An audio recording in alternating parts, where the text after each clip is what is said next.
Hello friends, पिछले chapter में हमने देखा था कि होबिन और हाई सोसियो की फाइट हो रही थी। उसके बाद हम देखते हैं कि होबिन फाइनली हाई सोसियो को पीट देता है और ये जिन्हो को पकड़ने के लिए भागता है। वहां पर रखे सारे बड़े बड़े कंटेनर्स के बीच में से गुजरता हुआ फाइनली ये होबिन पहुंचता है किनारे पर, जहां से हम देखते हैं कि जिन्हो की शिप निकल चुकी है।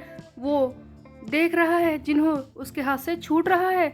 उधर जिन्हो भी यहाँ से भागने को तैयार है, उसका लड़ने का कोई मूड नहीं है। तब होबिन सोचता है कि जिन्हो, तुम ऐसा नहीं कर सकते। तुमने और मैंने इस वक्त का काफी वेट किया है, तुम भाग नहीं सकते। तब होबिन आगे सोचता है कि शिप तो दूर जा रही है, मुझे कुछ ना कुछ तो सोचना ही होगा। वैसे देखो तो यहाँ पर दूसरी शिप भी खड़ी है, बट इसका कोई यूज नहीं है क्योंकि यहाँ पर कोई है ही नहीं हेल्प के लिए। किससे बात करूं? एक अकेली शिप में जाना वैसे मेरे लिए अच्छा ही होगा, लेकिन जब कोई इसे ले जाने वाला ही नहीं है तो इस शिप में जाने का कोई फायदा ही नहीं है। तो अब मैं क्या करूं? शिप दूर जा रही है। जिन्हो की शिप धीरे धीरे किनारे से दूर हो रही थी, जो होबिन से दूर हो रही थी। तब होबिन कहता है कि अब मेरे पास बस लास्ट एक रास्ता है, मुझे सी में जंप करना होगा। हम देखते हैं कि होबिन सी में जंप करके शिप तक पहुंचने की कोशिश करने वाला था, लेकिन जैसे ही वो कूदने की कोशिश करता है, पीछे से आवाज आती है, ए होबिन रुको, क्या कर रहे हो तुम? ताइहुन, डिटेक्टिव और बाकी सब यहाँ पर पहुंच चुके हैं। ताइहुन चिल्लाता है कि तुम क्या कर रहे हो? इधर मुनसेंग भी इनके साथ आया है, जो कहता है कि होबिन तुम ठीक तो हो ना?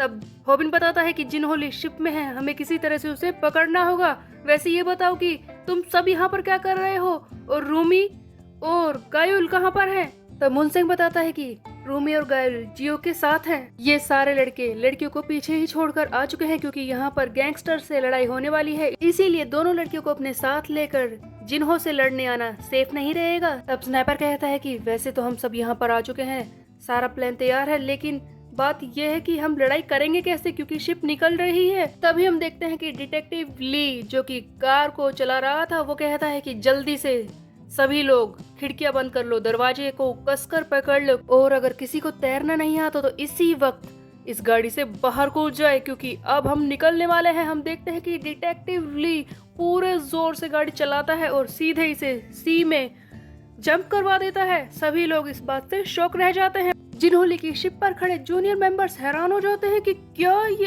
एक ही बारी में गाड़ी से इतनी दूर कूद कर आ गए, इन लोगों का दिमाग खराब है। हम देखते हैं कि सारे गाड़ी से निकलकर शिप तक पहुंचने की कोशिश करते हैं। थोड़ी सी जगह बाकी रह जाती है शिप तक पहुंचने के लिए, सभी स्विम कर रहे होते हैं। तब जिन्होली की टीम के मेंबर कहते हैं कि इन्हें रोकना होगा, ये आगे नहीं बढ़ सकते। इसी बीच में हम देखते हैं कि डिटेक्टिव ली गोली चलाता है और कहता है कि तुम लोग पुलिस के कब्जे में हो, अपने आप को सरेंडर कर दो। तब जूनियर मेंबर्स कहते हैं कि शिप को बिल्कुल भी मत रोकना, वरना हम सबको जेल में जाना पड़ेगा।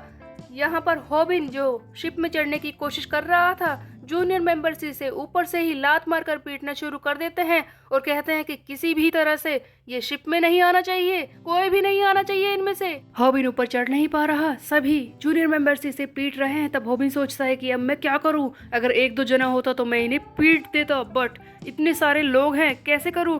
तभी हम देखते हैं कि मुनसियोंग दूसरी तरफ से शिप के ऊपर चढ़ जाता है और जल्दी से भागकर इन सारे जिन्होंने के क्रू मेंबर्स को नीचे गिरा देता है और इनको पकड़कर कहता है कि हम इनसे फाइट कर रहे हैं, जल्दी करो होबिन, ऊपर चढ़ो, तुम जल्दी करो। उधर डिटेक्टिव ली भी अपनी बंदूक के सहारे इन सबको रोकने की कोशिश कर रहे हैं। शिप को चलाने वाला कैप्टन शिप को रोक देता है। वो इधर उधर फाइट देखकर बहुत ही ज्यादा परेशान सा हो रहा है। तभी हम देखते हैं कि पीछे से जिन्हो ली आकर इसे धमकाता है कि शिप को रोक क्यों दिया?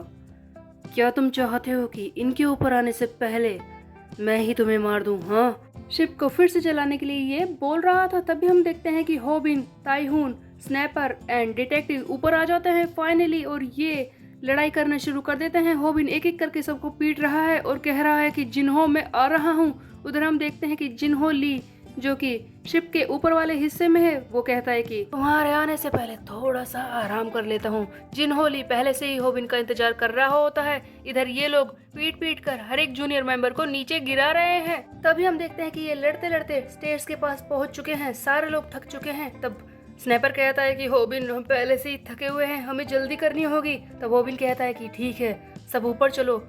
ताइहुन, होबिन, स्नैपर और डिटेक्टिव सारे ऊपर जाने की कोशिश करते हैं, लेकिन तभी हम देखते हैं कि ताइहुन अचानक से बीच में आ जाता है और कहता है कि हॉबिन और तुम सब पीछे हटो, हॉबिन हटो पीछे। और तभी एक जोर से एक्सप्लोजन होता है। सीढ़ियों के ऊपर बहुत ही जोर से धमाका होता है, इतनी जोर से आग लगती है कि ताइहुन को बहुत ही बुरी तरह से चोट लग जाती है। ताइहुन को ऐसे देखकर हॉबिन को बहुत ही बड़ा शौक लगता है, ऐसा लगता है कि वो हिल भी नहीं पा रहा। तभी डिटेक्टिव ली इसे समझाने की कोशिश करता है कि होश में आओ हॉबिन, होश में आओ, तुम इस तरह से चुप होकर बैठ नहीं सकते। ऊपर जिन्हो ली है, हमें उसे पीटना है, जल्दी करो। सभी लोग एक दूसरे को बचाने की कोशिश कर रहे हैं। उधर हॉबिन बहुत ही बड़े शौक में है कि ताइहुन उसके आंखों के सामने इतना घायल हो गया। स्नैपर चिल्लाता है कि हॉबिन क्या कर रहे हो तुम, ऐसे अपने दोस्तों के बलिदानों को बेकार नहीं कर सकते। देखो ऊपर जाओ, जल्दी करो, जिन्हो ली को पीटो, चिंता मत करो, ताइहुन को मैं संभाल लूंगा। लेकिन इससे पहले कि डिटेक्टिव ऊपर जाए, हम देखते हैं कि ऊपर खड़ा जिन्हो ली अपनी गन से डिटेक्टिव को भी गोली मार देता है। वो भी पानी में जाकर गिरते हैं। हॉबिन की हालत खराब हो चुकी है, वो अपने घुटनों पर आ जाता है। सचमुच उसको बहुत ही बड़ा शौक लग चुका है। और उधर ऊपर सीढ़ियों के ऊपर जिन्हो ली बंदूक लेकर खड़ा है, इसे भी मारने के लिए। जिन्हो कहता है कि हॉबिन यू, आज तेरा आखिरी दिन है। दूसरी तरफ हम देखते हैं कि हॉबिन सोच रहा है कि जिन्हो, आज मैं भी तुझे मार कर ही रहूंगा, चाहे मुझे ये बुलेट चबानी ही क्यों न पड़े। यहाँ पर हमें सुनाई देती है हॉबिन की वॉइस ओवर, जो कहती है कि आज मैं सिखाने वाला हूँ लास्ट एंड फाइनल चैप्टर, किसी बंदूक के सामने किस तरह से फाइट करते हैं और जीतते हैं। तो गाइस, क्या सचमुच हॉबिन जिन्हो ली की गन से बच पाएगा या फिर हॉबिन का होने वाला है अंत, ये हम देखेंगे नेक्स्ट चैप्टर में। तब तक के लिए मेरे चैनल को सब्सक्राइब कर ले, बेल के आइकन को कर दे प्रेस। फिर मिलते हैं, बाय बाय गाइस।